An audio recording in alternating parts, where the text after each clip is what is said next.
Yeah, ganda. Ganda, ganda. Walang may nakatira. Pati ka na, joke lang. Maganda po, yeah. This is the 240, hindi ba lang? 240.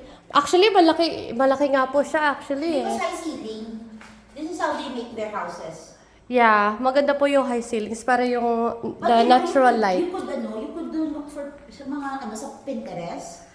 I'm following an account, Thailand. Yung mga pang Thailand, Ay, nakita ko po, yeah. I really like their Actually, may nakita po kung para siyang architect dito sa Philippines. Tapos may mga na siya, may mga renderings na po.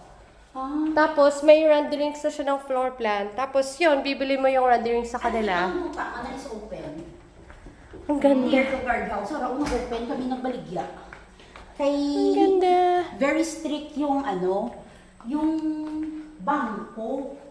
Hindi sila mag-receive. Hindi sila magpadala. Hindi sa Amerika, nakadako ang amount.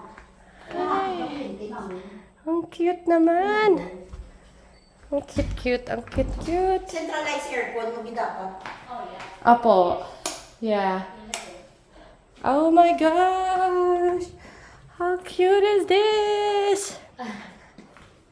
Oh my gosh. Wow. So, may IKEA man sa Manila. Or I think mo. Meron po? IKEA sa Iloilo. Meron po IKEA. May IKEA po dito? They're gonna open. They're gonna open. Oh, they're gonna open? Because of the development. There's one already sa Manila. They're gonna Oh, open yeah? IKEA here. So, easy lang sa inyo na kung makabalay ka mo Yeah. Yeah, the wallpapers. Want a bigger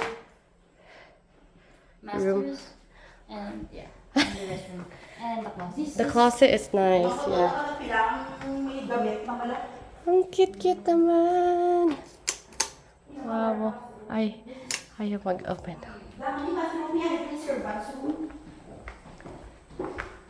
Yeah, 1, 2, 3. Love all the lights.